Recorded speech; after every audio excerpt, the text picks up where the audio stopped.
Agora esta chamada está sendo gravada. Ok, quem vai orar? Quem vai orar? Quem vai orar? Quem faltou a aula passada já está lá no YouTube, tá? A aula foi muito boa, muito proveitosa. Assistam, contar. Foi boa. Vocês orem aí, porque tem hora que tem mistérios muito profundos aqui que Deus me segura. Eu não sei se é o inimigo me segurando, se é Deus, porque eu não posso falar muita coisa às vezes que pode abalar quem ainda está no começo da caminhada aí, sei lá. Tá bom? Orem aí para que Deus me dê discernimento, por favor. Me ajude a orar, que eu passei o dia hoje em oração, clamando ao Senhor para fazer tudo melhor para Ele. Amém? Amém, Jesus. Eu vou orar então eu vou orar. Pode orar, pastor Jonas. Em nome de Jesus, né? Glória a Deus, né, amados? Deus querido, Deus santo, entramos agora, todos nós aqui na tua santa presença. Gloriosa, poderosa, santa, bendita, maravilhosa, poderosa, né? Através do teu Espírito Santo, teu Espírito, glória a Deus, aleluia, né? Já pedimos que o teu Espírito Santo vá fluindo aqui nesse lugar, Pai querido. Em nome de Jesus. Age, Senhor, poderosamente aqui nesse lugar. Vai fluindo, né? Através da vida de cada um aqui, Pai, poderosamente, sabe? Derrama o teu fogo, a tua unção sobre nós. Em nome de Jesus Cristo, meu Deus, neste momento. Glória a Deus, eu peço a tua bênção para o pastor Lucas, para a irmã Liz, para a irmã Gerciane, para o profeta Batista, Pai. Né? E todos que não puderam vir, o pastor João, e toda a tua igreja, Pai, né? Eu peço, em nome de Jesus, né, encarecidamente, que o Senhor traga aqui pessoas para estar conosco, Pai, né? Amém, sabe, recebendo, buscando, em comunhão, né? Oh, glória a Deus, aleluia, né? Louvado, onde 2 ou 3 estão ali, o Senhor está conosco, o Senhor está aqui, Pai, com a gente. Oh, glória a Deus, aleluia, né? Que teu Espírito Santo, o Senhor vai inspirando o pastor Lucas, Pai, em nome de Jesus Cristo, né? Amém. Louvado seja Deus. E já repreendemos todo ataque, Pai. Todo tipo de ataque, Senhor, a gente repreende agora. Amém. No teu nome santo, no nome de Jesus. Amém, amém, amém. Amém, glória a Deus. Então, irmãos, a aula passada foi a derramada do Espírito Santo, e nós falamos bastante coisa, até porque que Judas também traiu, foi uma explicação bem interessante aí. E para trás nós temos feito a introdução a Atos dos Apóstolos, pedir para vocês divulgar, né, porque às vezes tem pessoas que não acompanharam a caminhada toda do Evangelho e vão querer estudar Atos dos Apóstolos, porque é um livro pouco estudado às vezes na igreja, sabe? E eu não faço assim como os estudos bíblicos, hermenêuticos da igreja, eu vou lendo e aquilo que o Espírito Santo vai colocando no meu coração, de todos os conteúdos que ele já colocou para mim, falar, e eu falo, e às vezes tem coisa até que Deus revela aqui na hora, sabe? Então, Atos dos Apóstolos é um livro que não terminou, nós ainda estamos completando as páginas desse livro, né? Porque esse registro aí registra os 12 apóstolos, né? Mas nós temos ainda os discípulos que decorreram dos apóstolos, que estão trabalhando até o último minuto, né? Então, agora nós vimos lá a ascensão de Jesus, a derramada do Espírito Santo, e vamos ver aqui o que aconteceu depois do discurso de Pedro, quando Pedro falou sobre o dom do Espírito Santo que deveria ser dado àqueles que creram, né? Então, você pode ver que Pedro, ele fala esse discurso, né? E eles vai depois embasar isso para lá mais para frente, porque Cornélio, né, vai também receber o Espírito Santo, né? Tá? Ele vai ver que essa chamada é uma chamada universal, vamos dizer assim, que não tem restrição, né? Todos os que creram em Jesus podem receber o batismo do Espírito Santo. Aqueles que acreditaram fazer teve lá, e eles se tornaram discípulos dos apóstolos. Aqueles que acreditaram fizeram teve lá, né? Não, fizeram, não é fazer, não, fizeram, e eles se tornaram discípulos dos apóstolos. Vamos lá. Atos 2, 37, 47a. Quando ouviram isso, eles ficaram contritos de coração e disseram a Kefa e aos outros apóstolos: homens e irmãos, o que devemos fazer? Kefa disse: arrependam-se e façam tevilá cada um de vocês em nome de Yeshua, o Messias, para o perdão dos pecados, e você receberá o dom do Ruach Kodesh. Porque a promessa é para vós, para vossos filhos, para todos os que estão longe, porquanto Jeová, nosso Elohim, chamará. E com muitas outras palavras testificou e exortou-os, dizendo: salvai-os dessa geração perversa. Então aqueles que receberam sua palavra fizeram tevilá, e cerca de 3.000 pessoas foram agregadas naquele dia. Então aqui você vê que claramente eles ficaram curiosos, né, sobre essa situação que aconteceu, e como eles já tinham anunciado Jesus, eles precisavam colocar uma resposta para Deus sobre como eles receberam o anúncio do Evangelho. Então Pedro manda: arrependam-se, né, e façam tevilá cada um de vocês. Tevilá é o batismo, né, onde você realmente inicia a vida da fé. Que é engraçado também que esse arrependimento é aquela mudança de sentido completo, né, que você faz na vida. Ao invés de andar para o mundo, pelo mundo e pelas coisas da carne, você vai andar por Deus, para Deus e pelas coisas do Espírito. E isso inclui mesmo. Não é só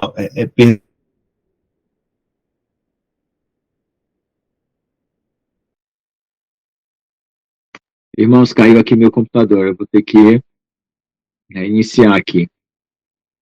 Meu Deus, o que aconteceu?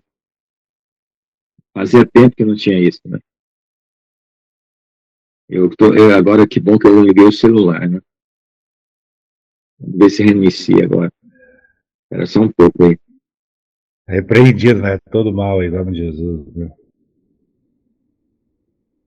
Será que eu deixei o computador, ele esquentou muito? Não me lembro. Às vezes eu tenho que deixar ele desligado, né? Vamos começar de volta aqui.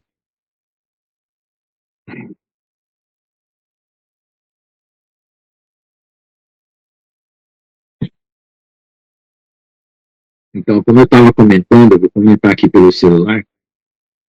Então, esse arrependimento, a gente tem que lembrar que ele inclui toda mudança do sentido da vida, e inclui a renúncia de si mesmo. Quando falaram para eu me arrepender dos pecados, eu não recebi bem essa palavra dessa forma, né?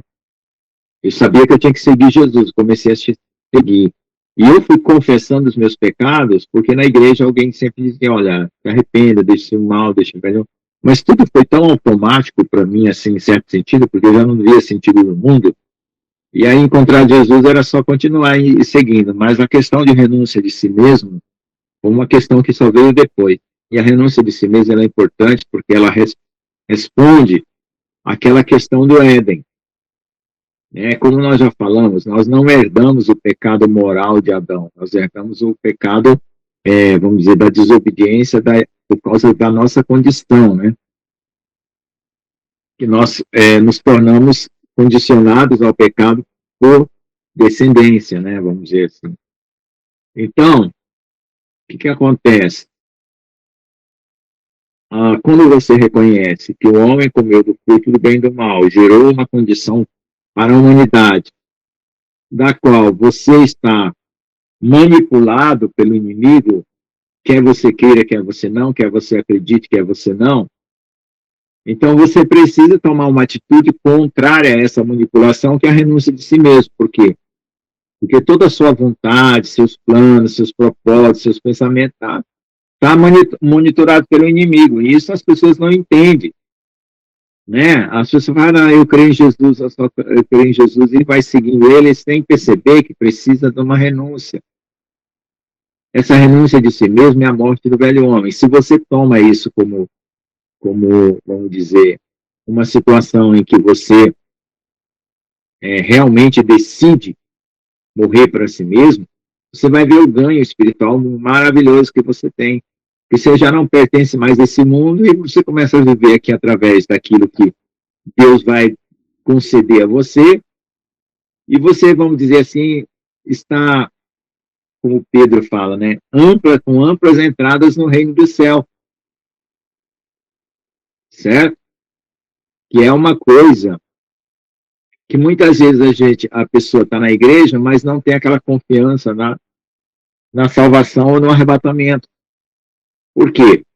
Porque ela ainda está ela mesma, né? E o eu dela. Então, a renúncia de si mesmo é uma lembrança de que nós somos contaminados pela árvore do bem e do mal e que o Éden influencia a nossa vida.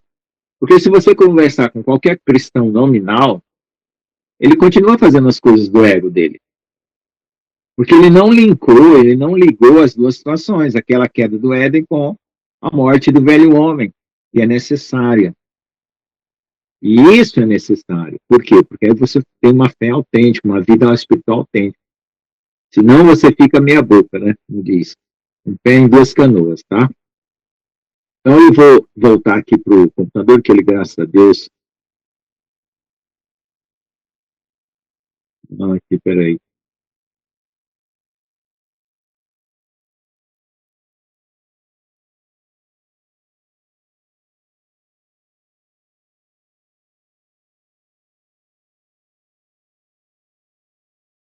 Ok?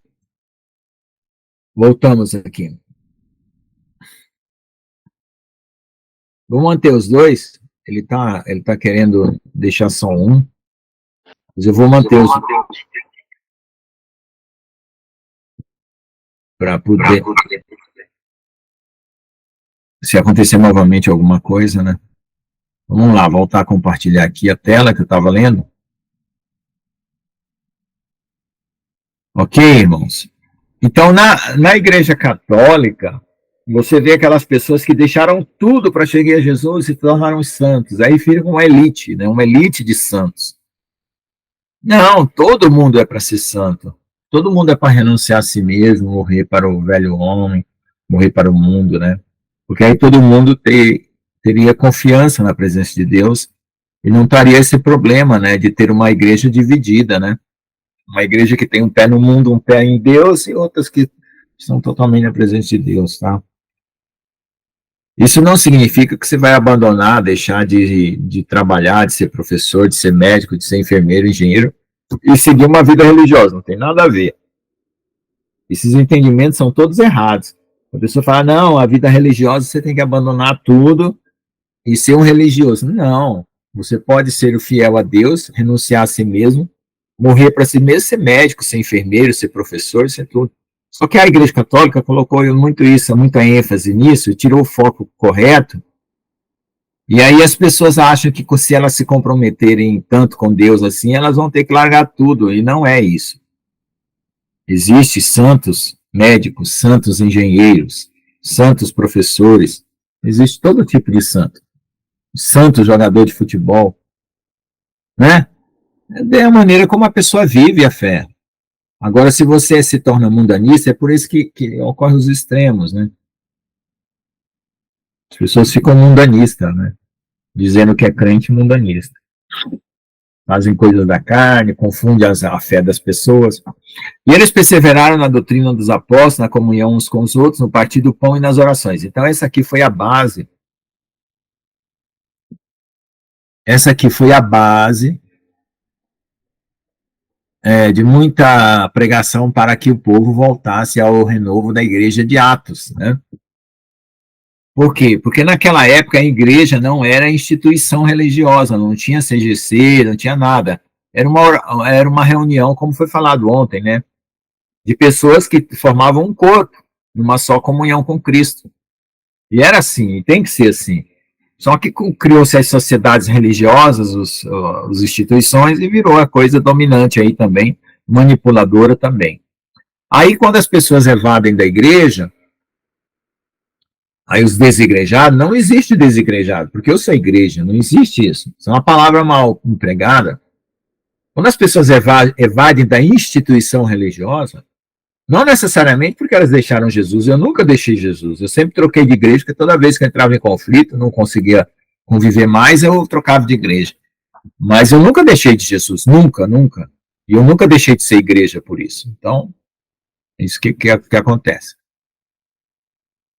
E o temor se apoderou de todas as pessoas e muitas maravilhas e sinais foram feitos pelos apóstolos. Todos os que haviam crido estavam juntos e tinham tudo em comum.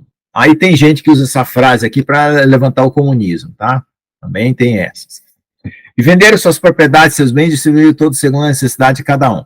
Né? Tem comunista que fala, o comunismo é do tempo de Jesus, e usa esse versículo aqui. Não tem nada a ver, gente. O comunismo é uma doutrina satânica, criada por um cara satânico, né, para destruir a família e dar todo o poder a um partido político. Tá? São falácias, que aí capturou muitos cristãos e tal, e enganou. Né? Há uns tempos atrás era difícil falar isso, hoje é até muito mais claro, né? A gente falasse um negócio desse há uns 10, 20 anos atrás, eu pensava que você estava criando calúnia, né? E continuando unânimes todos os dias no templo, partindo o pão em casa, eles comiam junto com alegria e simplicidade de coração, louvando a Jeová e caindo na graça de todo o povo. Então veja a confissão do nome de Deus também, tá? O nome de Jesus, o nome do Pai, né? Que tem muita gente que se diz cristão e não conhece, não sabe confessar o nome de Jesus como Senhor e Salvador, tá? Isso são características que você pode usar para distinguir quem são os verdadeiros.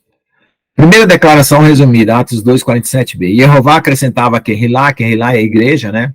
Ou a reunião as congregação, né? A cada dia aqueles que deveriam ser salvos. Quando a gente vê uma palavra afirmativa dessa, quando você vê uma palavra positiva, você sempre imagina o negativo, né? Poxa, então tem aqueles que não deveriam ser salvos, né? Então é complicado isso quando você olha do ponto de vista humano. Deus quer que todos sejam salvos, ele criou todos, né? Só que as pessoas se autocategorizam porque uns buscam, outros não buscam, um quer, outro não quer. Vão se autocategorizando. Quando você chegar no céu e receber sua herança, você não vai poder reclamar de nada. Você, mas o terreno aqui é pequeno, minha casa aqui é pequena, ou minha casa... Entendeu? Vamos falar assim de forma figurada. Não, você construiu ela. Você mandou material para o céu para construir a sua casa. Entendeu? É a maneira como você vive é que você dá a qualidade da sua herança espiritual. Depois de Shavuot até a prisão de Shaul em Roma, desde 20 de junho do ano 28, depois da criação, aqui já é 4.000 e pouco, né? Aqui ficou complicado. Até cerca do ano 65. Ah, não, aqui é outra coisa. Então, aqui a vida de Saul, né? Que foi de Saulo, né? Do dia 20 de junho do ano 28, que foi quando ele se converteu, até cerca do ano 65, né? Então, ele, mais ou menos aí, 37 anos, né? De ministério. Então, eu já ultrapassei o ministério de Paulo, eu estou com 40 anos de fé. Kefa e Yohanan são presos pelo Sinédrio por curar o homem coxo. Aí tem umas afirmações que foram feitas aqui, até que faça os teus inimigos trados os teus pés, está lá no Salmo 110, 1:7. Isso foi da aula passada. E aqui, quando ele fala que declara que Deus o fez Adão, Jeová fez Adão, o Senhor, né? O Messias, a Jesus, isso aqui tá, Adão significa mestre, e esse é o último título de autoridade dado a Yeshua pelo Pai. Mateus 28, 18, 1 Coríntios 12, 3. Toda a autoridade foi dada a ele pelo Pai. Ok?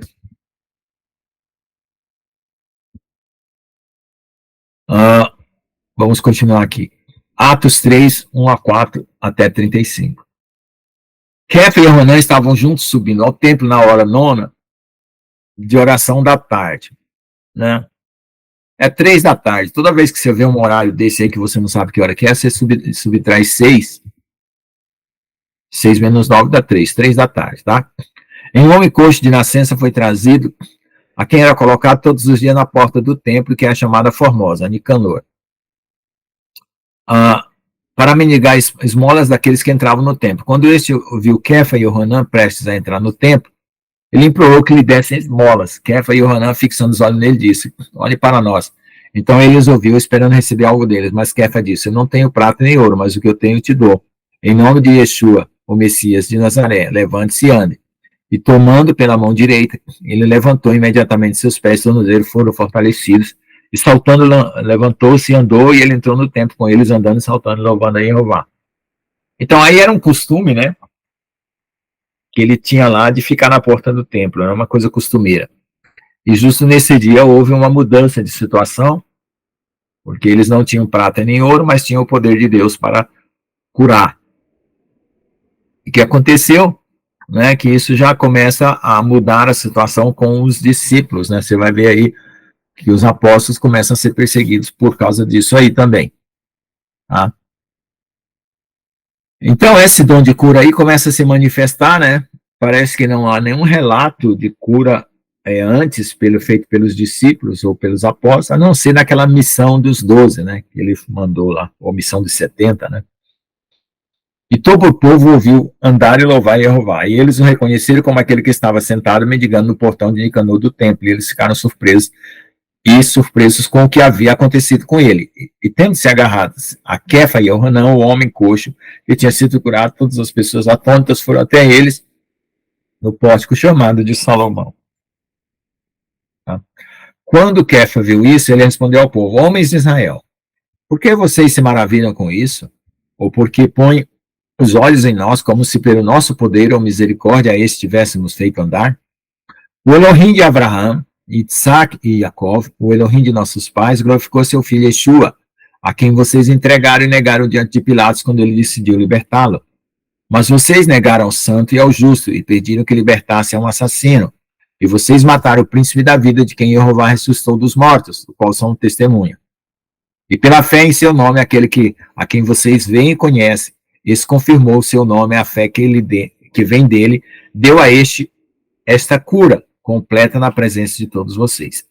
Então, preste bem atenção ao que são os testemunhos que estão sendo dados. Quando ele fala Jesus de Nazaré, ele está falando assim, ó, Jeová, o Salvador, que foi tirado do povo de Nazaré, que é o povo do renovo da raiz de Davi. Quando ele fala essa frase, tá? Quando ele fala o Elohim de Abraão, Isaac e Jacó, é o Deus, criador dos céus e da terra, que não é os Anunnaki, que é o Deus que se revelou ao povo de Israel, através de Abraão, Isaac e Jacó, que tirou Abraão dos Ur dos Caldeus, que seguiu os Anunnaki, para dar testemunho que ele é o Deus verdadeiro. Entende o que está escondido de trás da palavra? Aí hoje em dia tem gente lendo aí os Anunnaki dizendo que a Bíblia está errada. Pelo amor de Deus, gente, vamos parar com isso.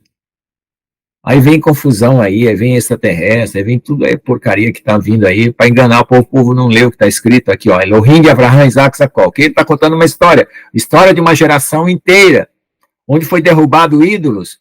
Para Deus tirar Abraão dos caldeus, ele teve que derrubar ídolos lá dentro dos caldeus. Não é? Tá bom? Vamos lá.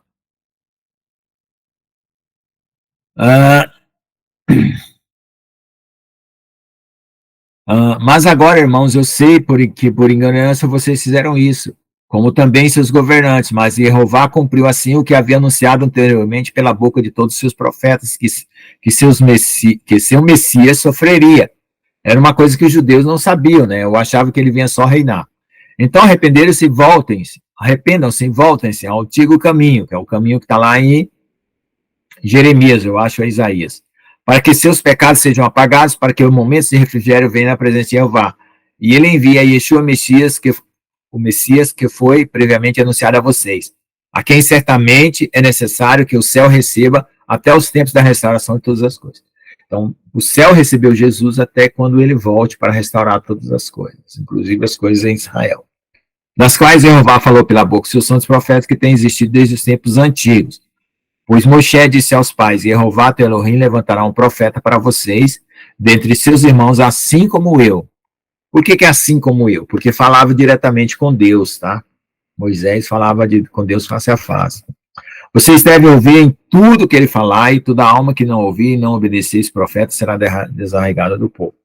O irmão Getúlio, que eu falo tanto, ele era considerado um Moisés, que Deus falou para ele que ele falava face a face com Deus como Moisés, tá? Já está com Jesus. E todos os profetas Samuel em diante, tantos quantos falaram, também anunciaram esses dias. Vocês são os filhos dos profetas da aliança que Jeová fez com nossos pais, dizendo a Abraão, em tua semente todas as famílias da terra serão abençoadas. Outra coisa também muito importante aqui. Por que as famílias da terra tinham que ser abençoadas? em Abraão e toda a descendência e as outras, como é que fica?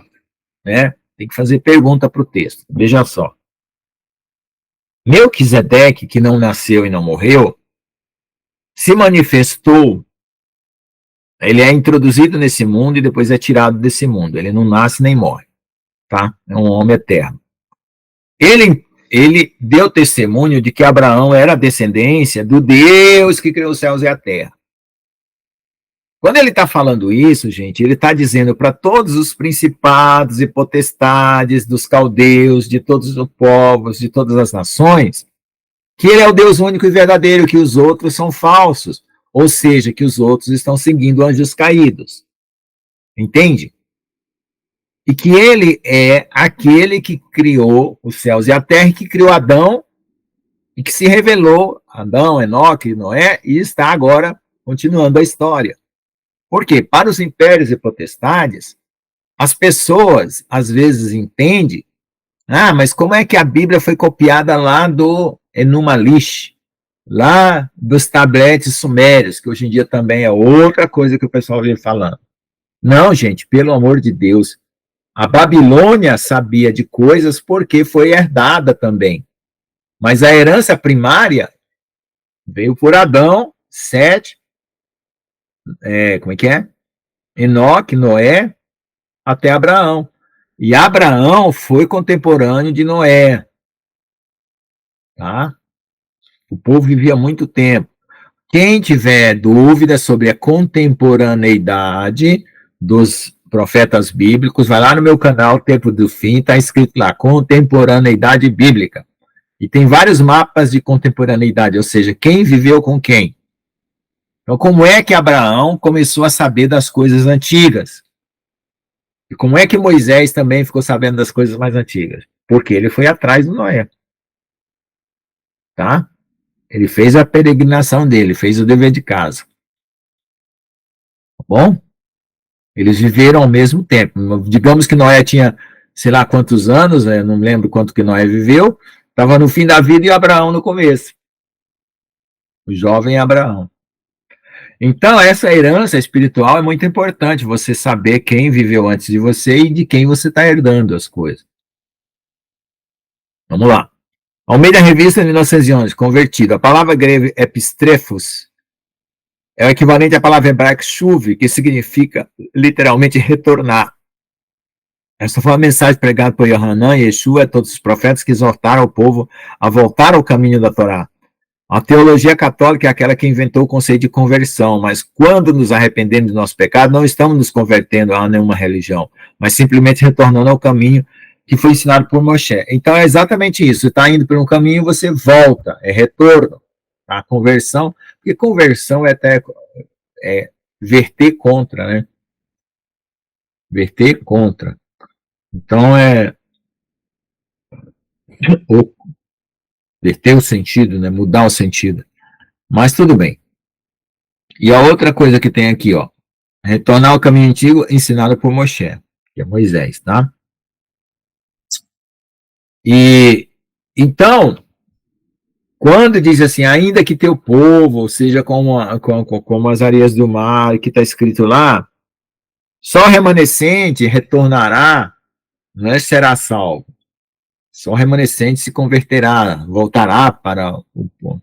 Significa que Deus vai matar todo mundo, vai todo mundo para o inferno e tal, vai pegar só um pouquinho, porque ele gosta só do pouquinho. E aí tem um monte de pregações baseadas nesse pouquinho aí. Não, gente, é por causa do final dos tempos, que são as pessoas que vão sendo levadas e só aquele pouquinho que retorna para Israel, para reconstruir Israel depois que Jesus voltar. Né? Aí vem o povo salvo, né? Deuteronômio 18, 5, 20 é onde está escrito que Deus levantaria um profeta semelhante a Moisés, tá? A ti primeiro Jeová, tendo ressuscitado seu filho, enviou a vocês para vos abençoar, a fim de que cada um se desvie de sua maldade. Então, de onde vem a maldade? A maldade vem da falta da lei. A falta da lei é a falta do temor a Deus, né? O temor a Deus, esse princípio de sabedoria, aí você começa a obedecer, você teme, mas temer de amor, né? Porque o temor de medo não faz você um convertido. Então, o temor de amor faz você não praticar o mal. Só que até então, essa mudança no coração, ela, vamos dizer, não acontecia com todos, porque o Espírito Santo não tinha sido dado. Mas agora, com o véu se rasga, as cortinas do templo se rasgam, então o Espírito Santo é dado a todos, liberalmente. Então, vamos dizer assim, vamos contar a história de uma forma aqui para entender. Pode ser que, estatisticamente falando, do mundo todo que estava perdido, um ou outro, né, alcançava essa mudança ou essa consciência do Espírito de Deus, e eram chamados profetas, né? A gente tem aí o povo salvo na comunidade judaica, a gente não sabe, ou na comunidade de Israel, a gente não sabe do restante do mundo, quantos Deus salvou, porque existe o fator Melquisedeque. O que é o fator Melquisedeque? É o homem se voltar para Deus, independente de qualquer seita, religião ou situação, e simplesmente o coração dele entende, se consterna e Deus aparece para ele. Isso é uma coisa acultural, fora de qualquer cultura. Isso também acontece, tá? Na Índia, na China, no Japão, na antiguidade, no meio dos caldeus, no meio de tudo, existe algum ou outro, né, que desponta. Tá? Mas aí, com o Espírito Santo, ficou aberto o caminho sem nenhum, vamos dizer assim, destaque especial para ninguém, tá? E falando eles ao povo, vieram sobre eles os Coanim com o chefe da guarda do templo e de Sadoquim, entristecidos porque eles ensinavam ao povo e pregavam em Yeshua a ressurreição dos mortos. Só lá, não era para pregar a ressurreição dos mortos. E eles prenderam a Kefa e Ohanã e os colocaram na prisão até o dia seguinte, porque já era tarde. Mas muitos dos que ouviram a palavra creram, e o nome dos homens era cerca de 5.000. Ok? Então, ó, já entrou aí prisão, tá? Por causa da cura. Por quê? Porque não pode ser contra a religião estabelecida. Certo? É isso que está acontecendo hoje e é o que vai acontecer agora.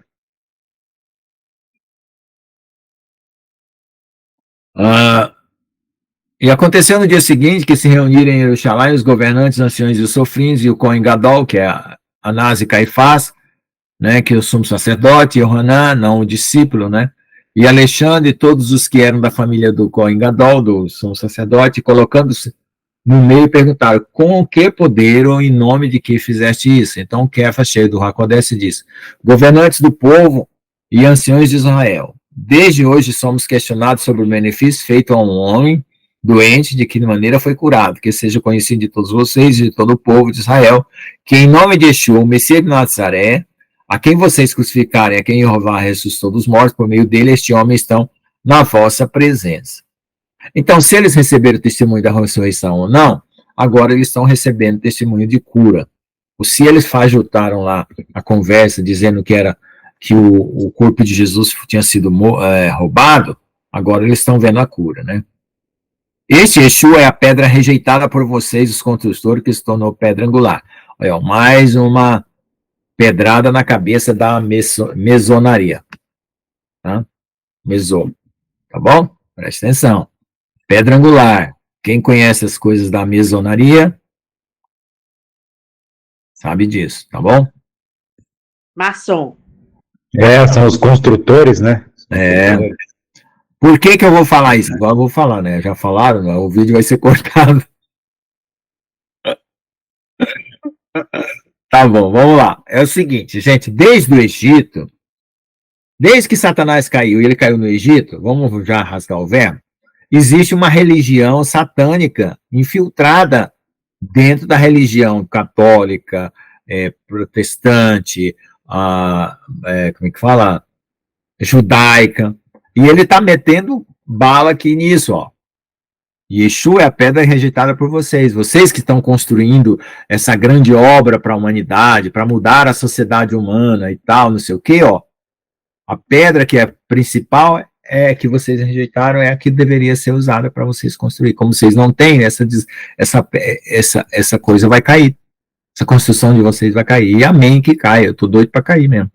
Eu tô chutando mesmo o pau da barraca, como diz o ditado, para que caia. Em nome de Jesus. Sou um dos primeiros que grita, caia. E em ninguém mais há salvação, pois não há outro outro nome sobre o céu dado aos homens pelo qual possamos ser salvos. Então, vendo a audácia de Kefa e Yohanan, e sabendo que eles eram homens incultos e do vulgo, quer dizer, popular, eles se maravilharam e eles reconheceram que tinham estado com Yeshua. E vendo o homem que havia sido curado, que estava em pé com eles, nada disseram contra isso. Mandaram então que saíssem do conselho e conferenciaram entre si, dizendo: que faremos com estes homens? Porque de fato um sinal manifesto foi feito por eles, perceptível a todos os que moram em Jerusalém, e não podemos negá-lo. Porém, para que não se espalhe ainda mais entre o povo, olha lá, ameacemos de não falar a ninguém, aí de dar risada, neste nome de agora em diante. Olha lá, e proíbe falar o nome de Jesus. É a mesma coisa, não pode falar as coisas. Né? É a fake news da época lá, o controle da situação. Não pode falar. Claro. Poxa, essa é a prova da maior covardia e da maior fragilidade de um sistema político-religioso quando você tapa a boca das pessoas. É a prova de que você é um fracasso. E não sei como tem gente que segue esse fracasso. Tá bom? E chamando disseram que não falassem ou ensinassem de forma alguma o nome de Yeshua, mas Kef e Hanan responderam dizendo: julguem se é certo perante Jeová obedecer a voz, em vez de Jeová. Tá vendo? Vocês vão pôr a cara com Deus lá no juízo final, no trono branco, e eu não. Eu também não. Eu prefiro falar. Porque não podemos parar de dizer o que vimos e ouvimos. Eles então os ameaçaram e os soltaram por causa do povo, não encontrando como castigaram, porque todos glorificavam Jeová pelo que havia sido feito. Porque aí ficou assim um negócio meio chato, né? Como eles diziam que seguiam a Jeová, como é que eles estão castigando quem segue a Jeová? Visto que o homem que esse milagre de cura foi realizado tinha mais de 40 anos, quer dizer, era um homem idôneo, né? Que estava realmente falando a verdade. E sendo libertado, eles voltaram para seus próprios lares e relataram tudo que o chefe dos Coanim e os anciões lhe haviam contado. Aí o Pedro chegou lá e contou a história. E eles, tendo ouvido isso, levantaram a voz em Jeová em comum acordo e disseram: soberano Adonai, tu és o Elohim que fez o céu e a terra, o mar e tudo que neles há. E pela boca de teu servo Davi disseste: porque se revoltam as nações e os povos pedem coisas vãs. Salmo 2, tá? Isso aí. Os reis da terra foram reunidos e os príncipes foram reunidos contra Jeová e contra o seu Messias. Tá? Agora, outra coisa aqui, por que os reis da terra têm interesse de se reunir contra o Deus que criou os céus e a terra, gente? Não era para os reis da terra ficar tudo com medo, acovardado, e agora eles se voltam por causa do subsídio maligno dos anjos caídos. Quando você não lê o livro de Enoque, você passa por aqui batido, Por isso que eu falo, né? As pessoas falam: não, mas eu li o livro de Enoque, tá? Eu li, tá ótimo, maravilhoso para mim. Porque verdadeiramente Herodes e Pôncio Pilatos, como os gentios e o povo de Israel, se uniram nessa cidade contra o seu santo servo Yeshua, a quem ungiste, para fazer tudo, e a tua mão e teu conselho tinham previamente determinado que acontecesse. Previamente determinado, gente, é antes do mundo existir, tá? Ele foi ungido o Messias, antes do céu e a terra ser criado, tá vendo? Ele só veio aqui cumprir o que já tinha sido determinado. É aquilo que o pastor João fala: Deus fez tudo antes, tá? E a gente está só cumprindo. Deus me ungiu antes, ungiu a Gessiane antes, a gente de antes, o profeta João Batista antes, o pastor João antes, já ungiu todo mundo, lá antes do mundo começar. E aí nós viemos aqui fazer a peça do teatro. Entendeu? Nós estamos aqui na peça. A peça foi o roteiro, o script foi traçado pelo Pai. Tá bom? Isso a gente tem que ter fé, gente. Sabe por quê? Porque quando a gente for arrebatado e voltar para o céu, você vai ter a impressão que isso aqui foi um sonho. Não é assim que você pensa que o céu é um sonho? Você pensa que o céu é um sonho, você dorme e sonha com o céu e volta para a terra. Foi um sonho. Quando você for arrebatado, vai esse aqui que vai virar sonho. Pode escrever o que eu estou dizendo. Lá nós estiver comendo, sentado na mesa do cordeiro, você fala: foi igualzinho o Lucas falou. Pode escrever. Escreve aí, anota. Vou conferir quando eu estiver tomando a ceia com Jesus e todos os apóstolos, o que o Lucas falou. Verdade isso aí. Mas é verdade, gente. Quando vocês morrerem, vocês acharam que era sonhando aqui na Terra. É invertido, o negócio é invertido. Por isso que não pode ter medo da morte, gente. Não pode, pelo amor de Deus, chega. E você não morre mais. Salmo 118, 2. Tá bom? Vamos lá. Veja as mensagens desse conselho dos servos. Tá.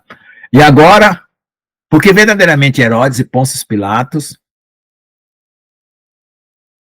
com os gentios e o povo de Israel, se uniram nessa cidade contra o seu santo servo Yeshua, a quem ungiste, para fazer tudo que a tua mão e o teu conselho tinham previamente determinado que acontecesse. E agora, Jeová, veja a ameaça deles, e conceda seus servos que falem sua palavra com coragem. Amém. Enquanto tu estendes tua mão para fazer curas e sinais e maravilhas serem feitos por meio do nome do teu santo servo Yeshua. Tá vendo? Deus faz os milagres pelo nome de Jesus para nós. Deus, depois de orarem, o lugar onde estavam reunidos estremeceu, tremeu. E todos foram preenchidos com o Hakodesh, cheio do Espírito Santo. Hakodesh. E falaram com ousadia a palavra de Jeová, e começaram a falar com poder. E a multidão dos que criam era um só coração, uma só alma, e ninguém alegou ser seu o que quer que eles possuíssem, mas tinham todas as coisas em comum. E de novo esse versículo aqui é usado pelos comunistas. E com grande poder os apóstolos deram testemunho da ressurreição do Senhor Yeshua. E graça abundante estava sobre todos eles. Portanto, não havia ninguém necessitado entre eles, porque todos aqueles que possuíam os campos ou casas, eles a venderam e trouxeram o preço que foi vendido. E puseram ao pé dos apóstolos, foi distribuído a cada um de acordo com sua necessidade. Amém? Vamos lá. Yosef, um levita apelidado de Barnavá, que é o Barnabé, né? Se une aos apóstolos. No hebraico, o A e o E às vezes é trocado, tá? Barnavá, Barnabé, tá bom? Sempre às vezes é uma questão de sotaque. Atos 4, 36, 5, 16. Então Yosef, a quem os apóstolos apelidaram de Barnavá, Navá é filho da consolação, né? É traduzido filho de um profeta, né? Navá é profeta, né? Tá certo. Que a profecia vem para consolar, né? Um levita, um nativo de Chipre, como ele tinha uma herança, vendeu-a, trouxe ao preço e colocou aos pés dos apóstolos. Chipre era um lugar de mentirosos, tá? De gente que não se podia confiar. É tipo o Rio de Janeiro. Tá vendo? Então, ó, saiu gente boa de lá, o Barnabé. Mas um certo homem chamado Ananias, com Safira, sua mulher, vendeu uma herança e subtraiu secretamente do preço, sua esposa também sabendo disso, e trazendo apenas uma parte a ele, colocou os pés dos apóstolos. E Kefa disse: e Ananias, por que Satã encheu teu coração para que tu mentisse para o Hakodesh e subtraísse do preço da herança? Segurando-a, ela não ficaria com você, e vendida não estava em teu poder? Por que você colocou isso em seu coração? Você não mentiu para homens, mas para Jeová. Quando Ananias ouviu essas palavras, e caiu e morreu. E grande temor poderoso de todos os que ouviram. E os jovens se levantaram, envolveram e tiraram-no para fora e sepultaram. Depois de um período, cerca de 3 horas, aconteceu que sua esposa entrou sem saber o que havia acontecido. Então Kefa disse a ela: diga-me, você vendeu a herança por tanto dinheiro? Ela disse sim, por tanto dinheiro. Olha lá, tá vendo, mentindo. E Kefa disse: por que você concordou em tentar de Jeová? Eis que os pés dos que sepultaram teu marido estão à porta e vão carregá-la para fora. Imediatamente ela caiu aos pés e expirou. E quando os rapazes entraram, eles encontraram morta e eles levaram para fora e a sepultura ao lado do seu marido. E grande temor se apoderou de toda a igreja, quem lá, né? E todos os que ouviram essas coisas. Então veja só, tem gente que usa dizer que isso aí foi uma blasfêmia contra o Espírito Santo. Eu não estou autorizado a falar isso. Eu só sei o seguinte: foi um pecado que foi punido instantaneamente, né? Porque era o seguinte: se você tem uma propriedade, aí o pastor Jones faz uma campanha e fala assim: ó, gente, todo mundo vai vender aí suas coisas, quem quiser doar, doa para nós, que nós vamos aqui viver tudo em comum. Aí o que acontece? Eu tenho lá uma propriedade que vale 50 mil. Aí eu pego, vendo por 50 e digo que eu vendi para o pastor Jones. Quanto foi que você vendeu, Lucas? Aí eu falo 25.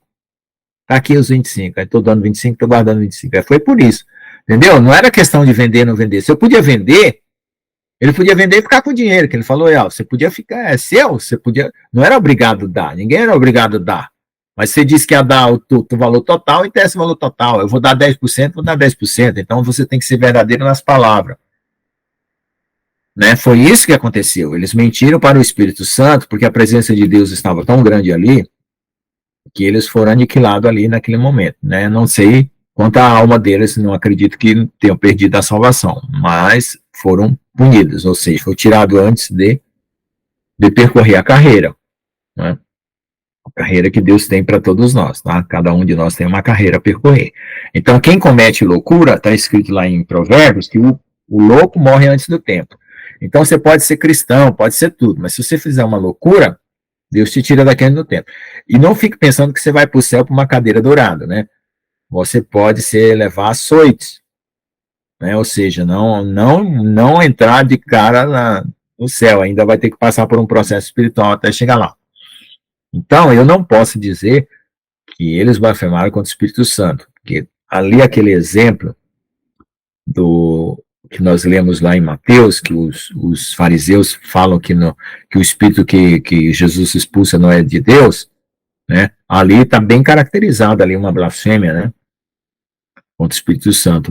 E tem pastores que afirmam categoricamente que ali foi uma blasfêmia. Tem gente que acha que não chegou a ser uma blasfêmia, mas isso aí é questão de opinião, eu não posso falar uma coisa que eu não entendo, então eu fico na minha, né? Eu acho muito característico aquele episódio lá por uma blasfêmia, mas também não posso criar um julgamento que eu não tenho certeza.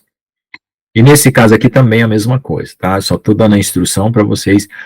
Quanto ao Espírito Santo, vocês não falem nada, pelo amor de Deus, pronto, acabou-se. Porque ele é aquele construtor que está dentro de você, é ele que está edificando você. Se você mandar ele embora, acabou. Quem que vai construir você para apresentar diante de Deus? Acabou o construtor. É a mesma coisa, você está construindo uma casa, você tem que morar nela, aí você manda o mestre de obra embora, como é que você vai terminar a casa? Você fica sem casa, né? Mandou o mestre de obra embora. Tá certo? Os anjos são os pedreiros, né? E assim por diante. Mas, vamos lá.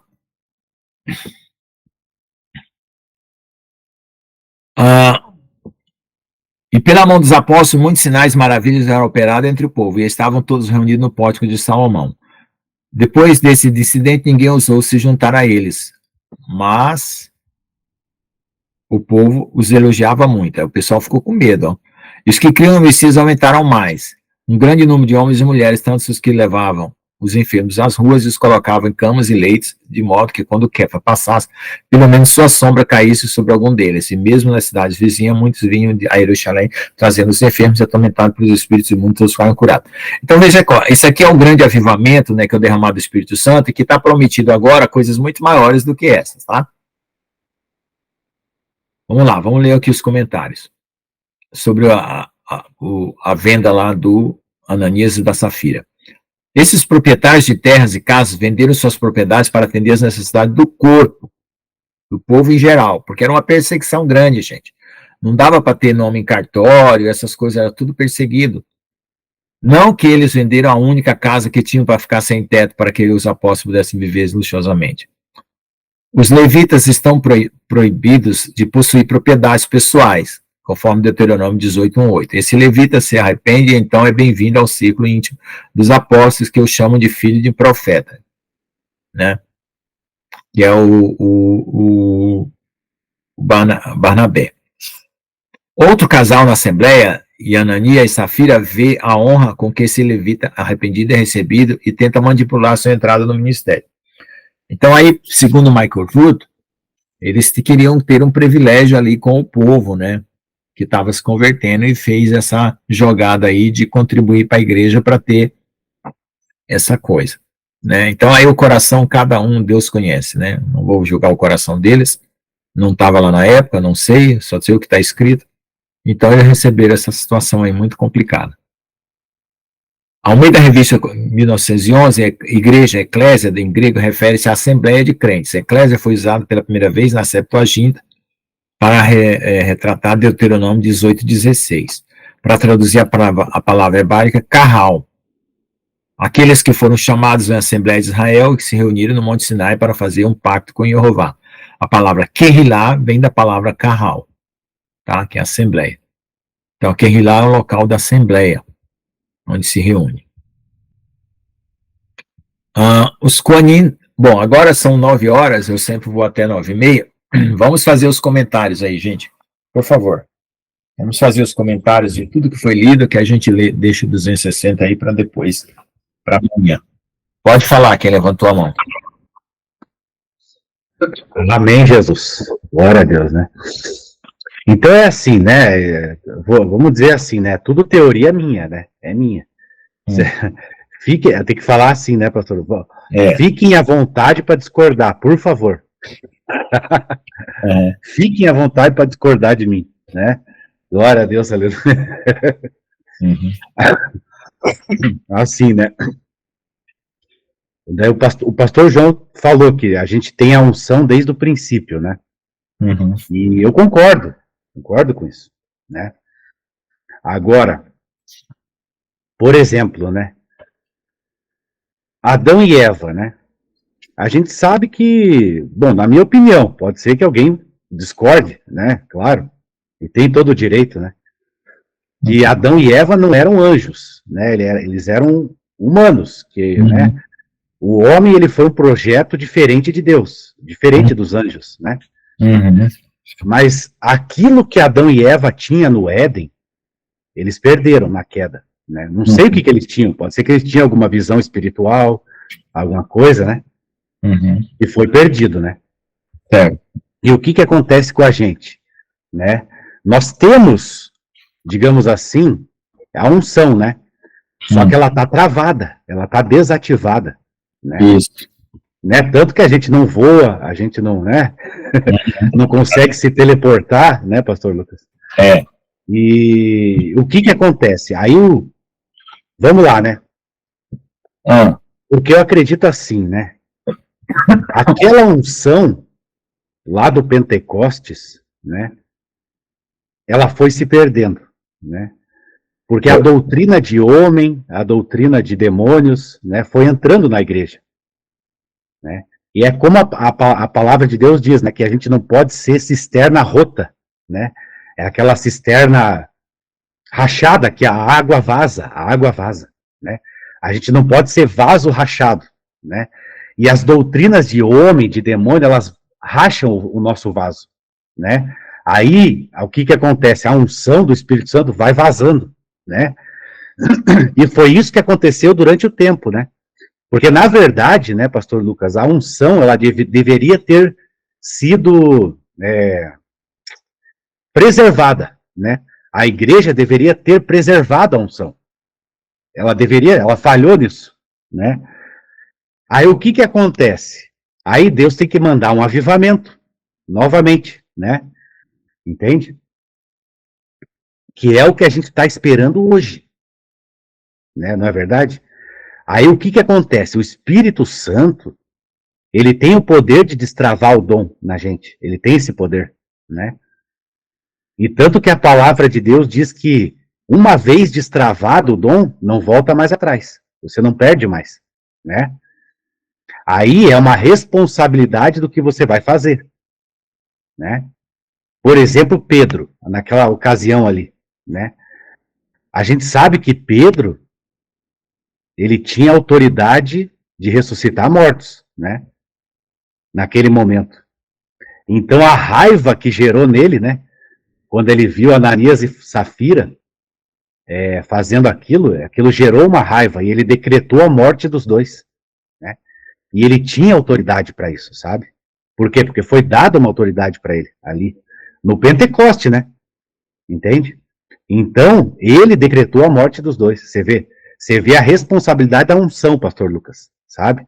Quando a gente recebe, quando a gente tem o dom destravado, né? É uma responsabilidade também do que a gente vai fazer com isso, sabe? Amém? Então, a gente sabe que salvação é uma coisa, né? Agora, a unção é outra, né? Tanto que Jesus diz, muitos vieram em meu nome, né? Expulsaram, vai dizer assim, Senhor, mas eu expulsei demônios no teu nome, etc. E Jesus vai falar, não te conheço. Olha só que coisa grave, né? Então, é a responsabilidade, né? Com unção, com poder, vem a responsabilidade, né? Agora, foi Pedro que decretou, ele decretou, vocês vão morrer, né, tal, vocês reteram aqui, entendeu? Ele decretou isso, porque ele tinha essa autoridade, ele tinha, né?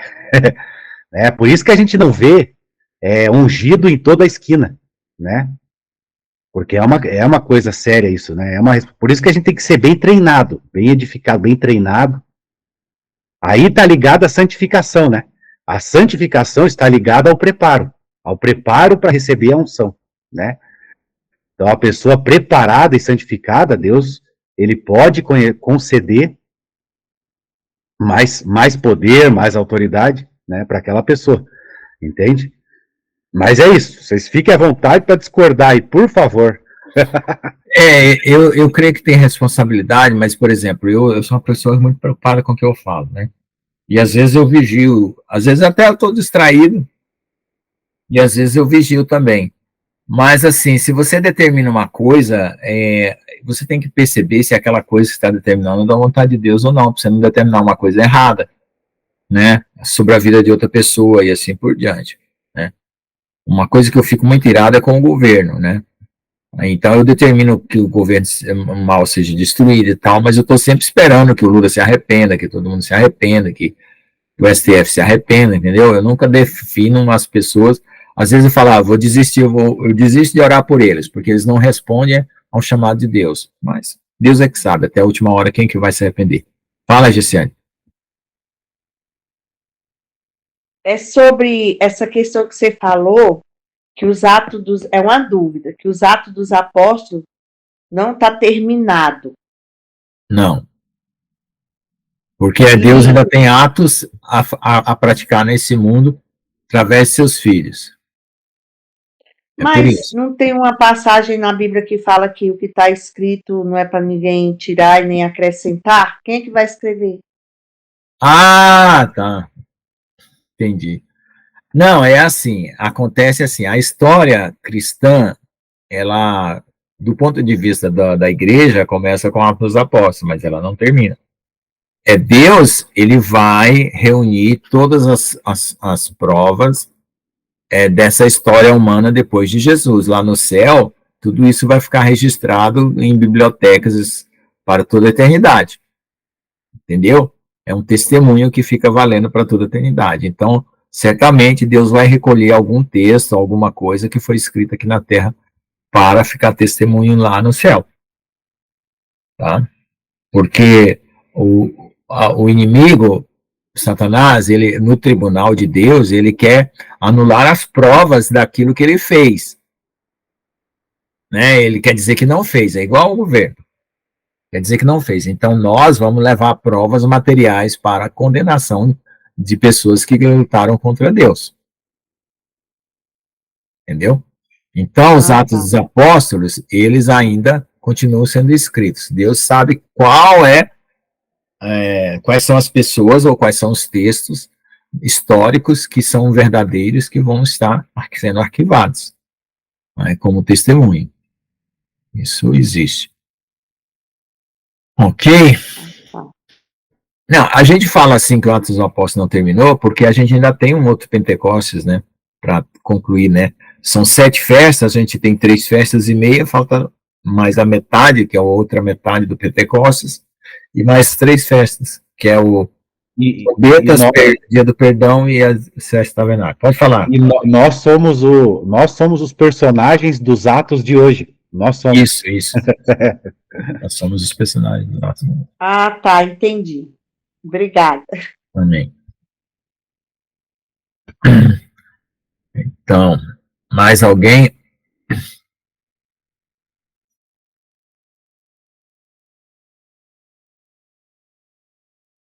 Tá bom. Então. Eu preferi ficar calado e deixar acontecer, porque. Então deixa acontecer, vai lá, fala. A gente vai aprendendo com tanta coisa, né? Então, assim, deixa o senhor revelar as coisas para frente, tem muita coisa para acontecer, né? Eu falo que vai acontecer o que eu falei ou não, aí é Deus que sabe todas as coisas, né? Então, confia que Deus tem o melhor para nós, também. Tá bom. Vamos lá, então. Vamos orar, então, para agradecer, irmãos? Vamos orar? Quem pode agradecer? Posso orar? Amém. Senhor, meu Deus e meu Pai, nós queremos te louvar, Senhor, e te agradecer por esse momento aqui de comunhão e de esclarecimento da tua palavra. Obrigada, amigo Espírito Santo, que o Senhor tem iluminado meu irmão Lucas com o dom de mestre, Senhor, para tirar as dúvidas e nos esclarecer, Senhor. Nós queremos, ó Deus, Agradecer por tudo, porque é o Senhor que nos convence do pecado, da justiça e do juízo. Obrigada, meu Deus querido. Em nome de Jesus, amém. Amém, amém, amém, amém. Então, vou parar aqui a gravação, tá?